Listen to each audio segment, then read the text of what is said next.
দীর্ঘ ৭ বছর পর ১৩ই মার্চ বিকেলে দ্বিতীয়বারের মতো বাংলাদেশ সফরে আসেন জাতিসংঘ মহাসচিব অ্যান্তোনিও গুতেরেস। বিমানবন্দরে তাকে স্বাগত জানান পররাষ্ট্র উপদেষ্টা তৌহিদ হোসেন। এই ঈদে জামা জুতো অ্যাক্সেসরিজের ডিসকাউন্ট।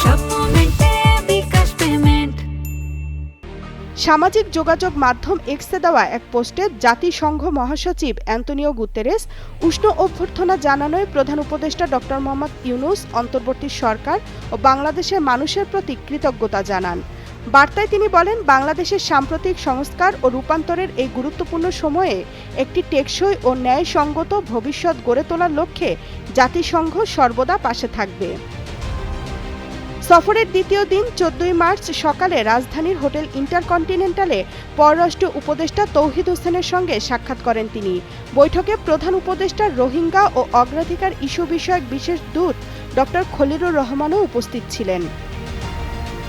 ঢাকার তেজগাঁও প্রধান উপদেষ্টার কার্যালয়ে জাতিসংঘ মহাসচিব অ্যান্তোনিও গুতেরেস ও প্রধান উপদেষ্টা ডক্টর মোহাম্মদ ইউনূস বৈঠক করেন। এ সময় জাতিসংঘ মহাসচিব আশা প্রকাশ করেন যে যথাসময়ে সংস্কারের মাধ্যমে একটি অবাধ ও সুষ্ঠু নির্বাচন এবং দেশের প্রকৃত রূপান্তর ঘটাবে। সংস্কার প্রক্রিয়ার প্রতি পূর্ণ সমর্থন জানান। রোহিঙ্গাদের মানবিক সহায়তা হ্রাসে গভীর উদ্বেগ প্রকাশ করেন। আর প্রধান উপদেষ্টা অধ্যাপক ইউনূস তাকে জানান, রাজনৈতিক দলগুলো ছোট পরিসরে সংস্কার চাইলে নির্বাচন ডিসেম্বরে হতে পারে, তবে বৃহত্তর পরিসরে হলে আগামী বছরের জুনে অনুষ্ঠিত হবে। এরপর পরিদর্শন বইয়ে স্বাক্ষর করেন জাতিসংঘ মহাসচিব। বৈঠক শেষে দুপুরে বাংলাদেশ এয়ারলাইন্সের একটি বাণিজ্যিক ফ্লাইটে প্রধান উপদেষ্টা ও জাতিসংঘ মহাসচিব কক্সবাজার ভ্রমণ করেন। অ্যান্তোনিও গুতেরেসকে কক্সবাজারে স্বাগত জানান দুর্যোগ ব্যবস্থাপনা উপদেষ্টা ফারুকী আজম।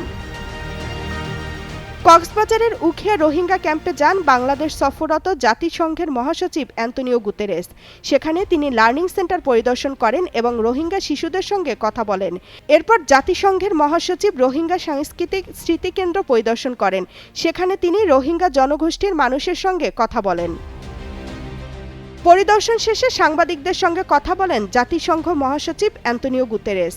বলেন, রোহিঙ্গাদের মর্যাদাপূর্ণ জীবন নিশ্চিতে আন্তর্জাতিক সম্প্রদায়কে সহযোগিতা বাড়াতে হবে।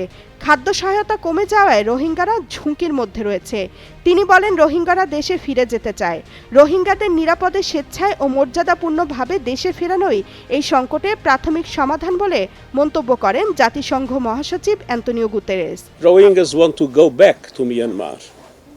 It's essential that the international community does everything to make sure that peace is reestablished in Myanmar and that the rights of the Rohingyas are respected, that discrimination and persecution like the one that we witnessed in the past will end. And second, they want better conditions in the camp. সন্ধ্যায় প্রধান উপদেষ্টা ও জাতিসংঘের মহাসচিব ১ লাখ রোহিঙ্গা শরণার্থীর সঙ্গে ইফতার করেন। জাতিসংঘ মহাসচিবের বাংলাদেশ সফরের শিরোনাম রামাদান সলিডারিটি ভিজিট। রমজান মাস উপলক্ষে সংহতি জানিয়ে এই সফর হলেও প্রাধান্য পাচ্ছে রোহিঙ্গা ইস্যু। সন্ধ্যায় কক্সবাজার থেকে অ্যান্তোনিও গুতেরেস ঢাকায় ফিরে ইন্টারকন্টিনেন্টাল হোটেলে অবস্থান করছেন। ১৫ই মার্চ ঢাকায় জাতিসংঘের কার্যালয় পরিদর্শন করবেন তিনি। ঐক্যমত্য কমিশন এবং পরে নাগরিক সমাজের প্রতিনিধিদের সঙ্গে বৈঠক করবেন। এরপর একটি সংবাদ সম্মেলনেও বক্তব্য দেবেন অ্যান্তোনিও গুতেরেস। সবশেষে জাতিসংঘের মহাসচিবের সম্মানে ইফতার ও রাতের খাবারের আয়োজন করবেন প্রধান উপদেষ্টা। ১৬ই মার্চ বাংলাদেশ ছাড়ার কথা রয়েছে জাতিসংঘের মহাসচিব অ্যান্তোনিও গুতেরেসের। তামান্না তাহসিন খান, কালের কণ্ঠ।